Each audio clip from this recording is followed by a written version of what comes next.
은혜와 평강이 우리 모두에게 임하기를 예수님의 이름으로 간절히 축원해 드립니다.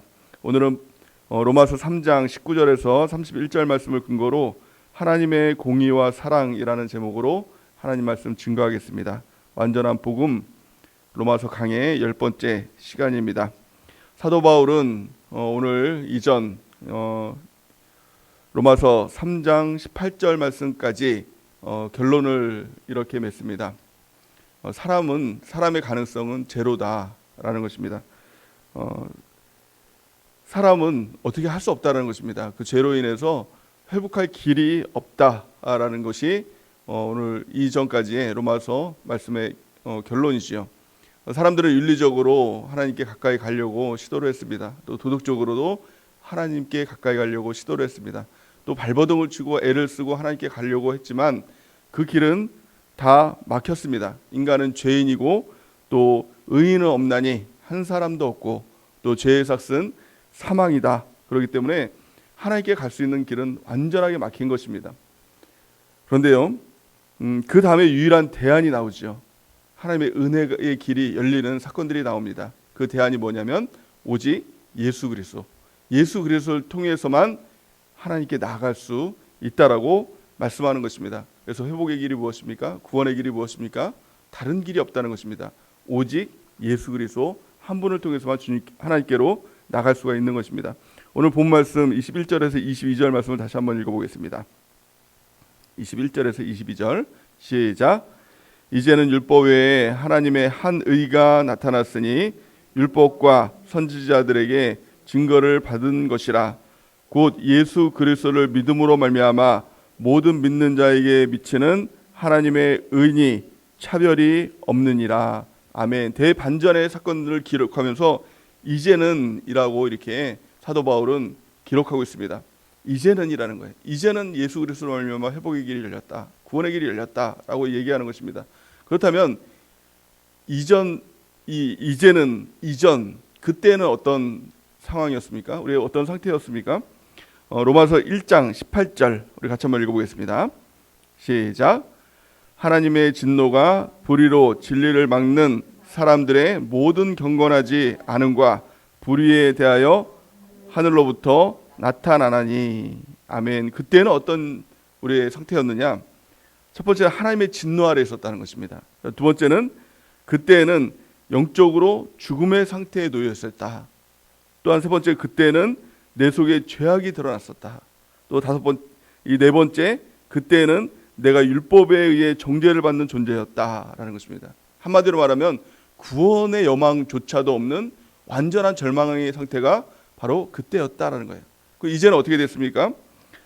첫 번째, 이제는 하나님의 은혜 아래 놓이게 되었다라는 것입니다. 두 번째, 이제는 영적으로 살아나게 되었다라는 것입니다. 세 번째, 이제는 그리스도 안에 의롭다 하심을 받게 되었다라는 것이죠. 또 네 번째, 이제는 예수 그리스도의 피로 말미암아 죄가 용서되었다라는 것입니다. 다섯 번째, 이제는 믿음으로 말미암아 구원을 얻게 되었다는 것입니다.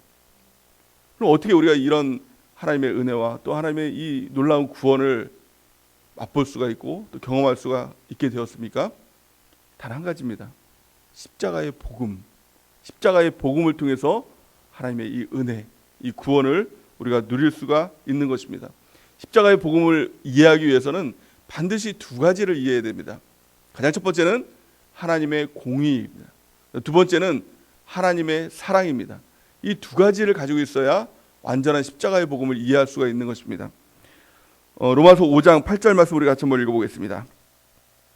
시작. 우리가 아직 죄인 되었을 때 그리스도께서 우리를 위하여 죽으심으로 하나님께서 우리에 대한 자기 사랑을 확증하셨느니라. 아멘. 하나님의 공의가 무엇입니까? 하나님의 공의는 죄가 있으면 죽어야 된다라는 것이 공의입니다. 공의라는 것은 그 하나님조차도 공의의 하나님이라고 이렇게 말씀하잖아요.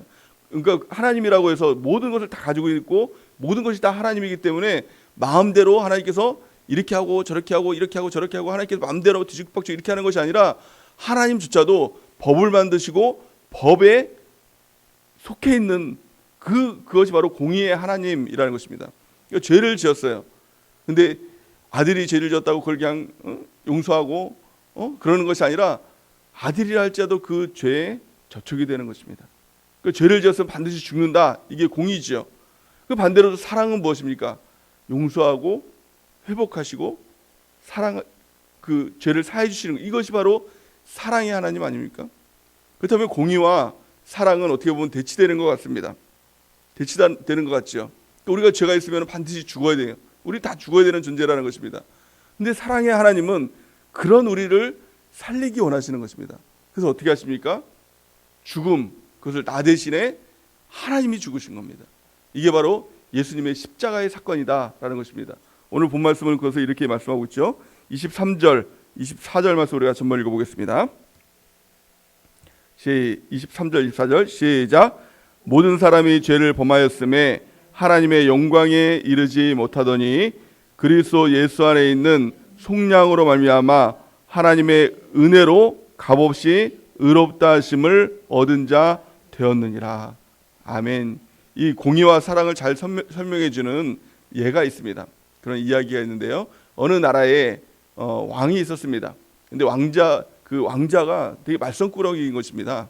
완전 천방지축, 막 자기 마음대로 하는 이 왕자가 있었다는 것입니다. 근데 그 나라에 한 법이 있었는데 어떤 그 잘못을 하면 두 눈을 뽑는 그런 법이 있었다고 합니다. 그래서 이 왕이 왕자에게 너 절대 죄는 지어서 안 된다. 그 잘못을 지어서 안 된다라고 몇 번이고 이제 이야기를 했다고 합니다.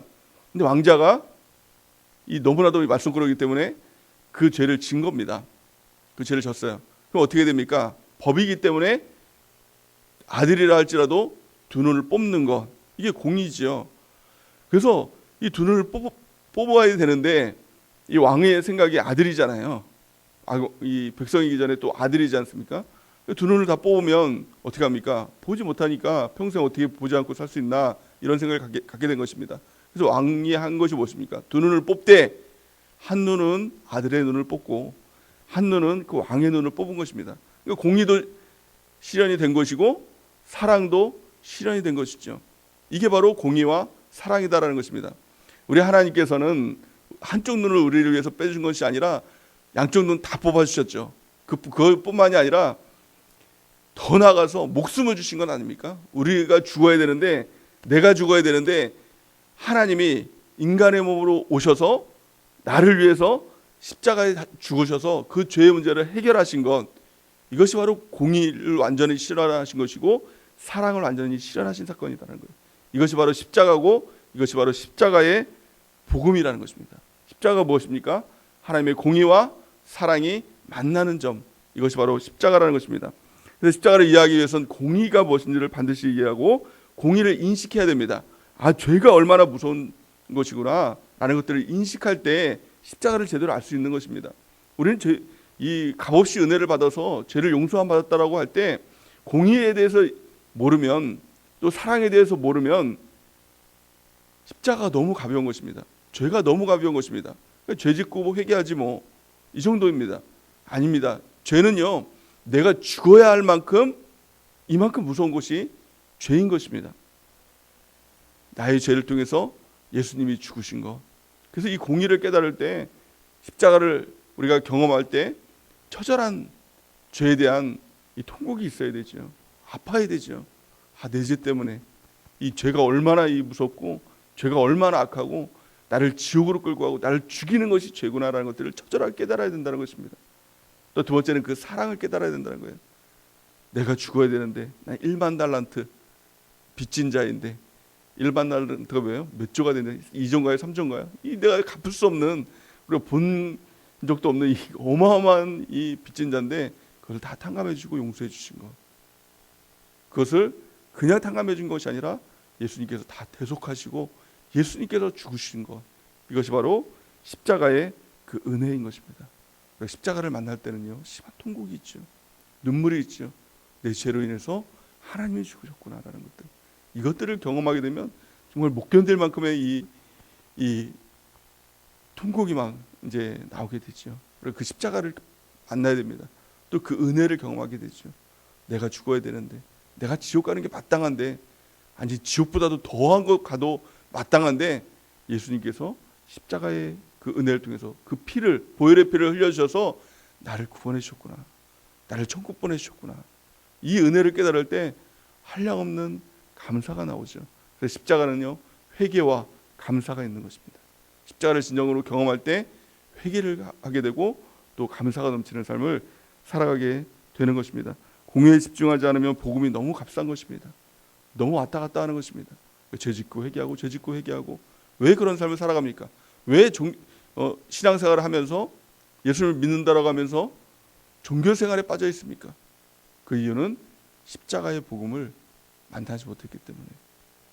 십자가의 공의, 십자가의 사랑, 십자가의 은혜를 우리가 경험해야 되는 것입니다. 우리가 용서를 받았다면 이제 어떻게 살아야 됩니까? 그 은혜의 감격 가운데 살아야 됩니다. 우리는 오직 믿음으로 구원을 받았습니다. 그래서 구원도 어떤 사람은 자랑하는 사람이 있죠. 나는 구원받은 사람이야. 나는 천국 가는 사람이야. 라고 하면서 막 이제 자랑하는 사람이 있습니다. 근데 성경 오늘 본 말씀 보니까 자랑할 데가 어디 있느냐 이렇게 말씀하고 있죠. 아니 믿음도 하나님께서 주신 것인데 그 진짜 십자가를 만나면 우리가 자랑할 수가 없죠. 요한복음 3장 16절 말씀에 보면 하나님이 세상을 이처럼 사랑하사 독생자를 주셨으니 이는 그를 믿는 자마다 멸망하지 않고 영생을 얻게 하려 하심이니라. 우리는 오직 믿음으로만 구원을 받은 것입니다. 그래서 오늘 본 말씀 뭐라고 말씀하고 있습니까? 27절, 28절 말씀을 같이 한번 읽어보겠습니다. 시작. 그런즉 자랑할 때가 어디 있을 수가 없느니라. 무슨 법으로냐 행위로냐 아니라 오직 믿음의 법으로니라. 그러므로 사람이 의롭다 하심을 얻은 것은 율법의 행위에 있지 않고 믿음으로 되는 줄 우리가 인정하노라. 아멘. 죄인인 우리를 예수님이 건져주셨다는 것입니다. 그래서 우리가 항상 이 겸손한 마음을 가지고 있어야 된다는 것입니다. 자랑해서는 안 된다는 것입니다. 찬송이 있고 감사하는 마음이 있어야 된다는 것입니다. 또 항상 죄송한 마음, 빚진 자의 마음을 가지고 살아야 된다는 것입니다. 십자가에 자신을 못 박아서 자아를 죽이고 부인해야 된다는 것입니다.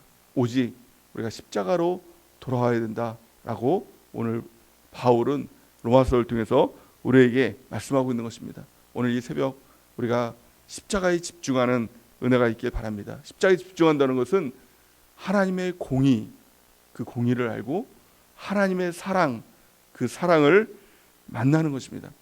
이 공의와 사랑을 우리가 깨달으면 정말 이 십자가의 은혜 가운데 우리가 행동을 하게 되죠. 세상 가운데서 빛과 소금의 역할들을 감당하게 되는 것입니다. 이 빚진 마음이 있으면 우리는 죄를 지을 수 없습니다. 또 이 빚진 마음이 있을 때 반드시 나타나는 것, 우리가 복음을 증거하게 되는 것입니다. 사도 바울은 이렇게 얘기를 합니다. 로마서 1장 14절에서 15절 말씀 같이 한번 읽어보겠습니다.